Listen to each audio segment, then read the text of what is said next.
whispering in the trees. It's too sad. I thought I said I was going to talk about the smoking ban on Wednesday. He wants to talk about it now? All right. He's the caller. We'll talk about the smoking ban. Hello. Yeah, it's wrong. You know, it's forget about all the. Wait, you got to premise this thing and tell me how it could work, or should it just be leave us the hell alone?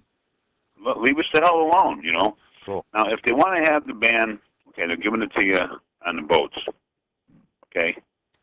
Okay, and what about the bars? Well, it's going to be another unfair advantage. How about that we give the bars some, we do a fair trade-off like it is in the preacher world. Everything's fair. No smoking ban on the boat, then give us some slot machines on our bars then. We'll equal it out that way. That's fair. Well, I just don't like the fact that, you know, they have to waste the taxpayers' money to figure out something, you know, it's stupid. It's wrong.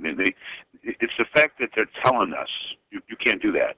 You can't do that either, you know. It's another thing. They take the taxes, you know. They take the, you know, all the people from Illinois go to Indiana and buy their cigarettes. And I got news for you. It doesn't work because I know people that smoke cigarettes in bars in Calumet City, and they passed that law 3 years ago. And I don't doubt that that's true, but I do believe, and here's where, and Rick, thanks so much for the call. Here's where Indiana doesn't get it, unfortunately.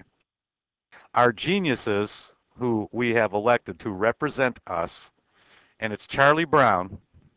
What could be more appropriate than that? Charlie Brown comes up with a clown deal like this. We are in the midst of taking advantage to at least some degree, what little advantage it may be.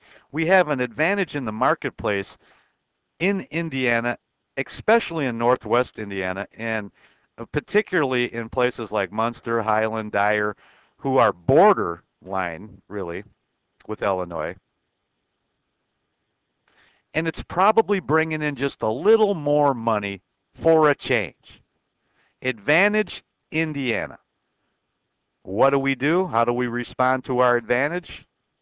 Charlie Brown goes down to Indianapolis, gets everybody all whipped up, including the governor, which I can't believe has thrown his hat in and put a stamp of approval on this, to take away that advantage.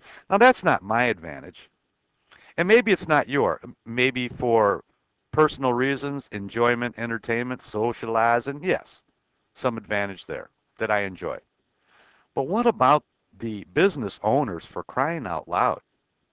And the problem that I have with you people, and there's many, is that you didn't stand up and really make a bunch of noise. You should have at least learned something from the right to work protest, that there's where you get the attention, even though, or that's how you get the attention, even though the unions may have lost that fight, they did get their opinion out there. What did our bar owners and restaurant owners, what did you guys do? How did you respond to this? Did you even bother picking up the phone and going, hey, would it kill you to keep your nose out of my business instead of making it even more difficult for me to put some money in the cash register? Now, here's what I've noticed, and we'll get right to Gail on line 3 while following. I've noticed that recently, and I'm going to go ahead and name the places that I know this has happened at. Giovanni's. You can smoke at the bar, but that's it. Now, they used to have a smoking area. They no longer have that. Smoking at the bar, and that's it. Also at Theo's.